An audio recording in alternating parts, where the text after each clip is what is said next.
ওমানে অবস্থানরত অবৈধ অভিবাসীদের জন্য বড় ধরনের সুখবর দিয়েছে দেশটির সরকার। ঘোষিত সাধারণ ক্ষমার সময়সীমা আরও 5 মাস বাড়ানো হয়েছে। এখন থেকে ওমানের অবৈধ প্রবাসীরা আগামী 31শে ডিসেম্বর 2025 পর্যন্ত বৈধতার জন্য আবেদন করতে পারবেন। সবচেয়ে বড় কথা হলো, এই সময়ে বৈধতা নিতে কোনো ধরনের আর্থিক জরিমানা দিতে হবে না। এই তথ্য নিশ্চিত করেছেন ঢাকা বিশ্ববিদ্যালয়ের আইন বিভাগের অধ্যাপক ও বিশিষ্ট আইন উপদেষ্টা ডক্টর আসিফ নজরুল।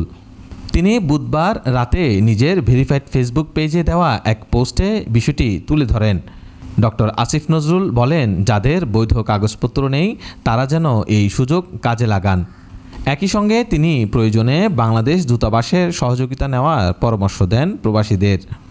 এদিকে ওমানের শ্রম মন্ত্রণালয় এক বিবৃতিতে জানিয়েছে, জনসাধারণের অনুরোধ ও সুবিধার কথা বিবেচনায় নিয়ে সাধারণ ক্ষমার সময়সীমা বাড়ানো হয়েছে।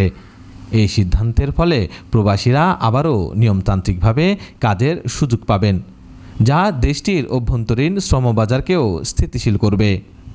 বিশেষজ্ঞরা মনে করছেন, এই সাধারণ ক্ষমা শুধু প্রবাসীদের জন্য নয়, বরং ওমান সরকারের মানবিক ও বাস্তবমুখী নীতির পরিচায়ক। এতে একদিকে যেমন দীর্ঘদিন ধরে অনিশ্চয়তায় থাকা হাজারো শ্রমিক তাদের প্রবাস জীবনে নতুন সম্ভাবনার মুখ দেখতে পাবেন, অন্যদিকে দেশটিও অভিবাবন নীতিকে নতুন করে সাজাতে পারবে। ওমানে বসবাসরত বাংলাদেশি সহ অন্যান্য দেশের অভিবাসীদের জন্য এটি একটি গুরুত্বপূর্ণ সুযোগ, যা তাদের বহুদিনের উদ্বেগ, ভীতি ও আইনি জটিলতা থেকে মুক্তি দিতে পারে বলে মনে করেন সংশ্লিষ্টরা।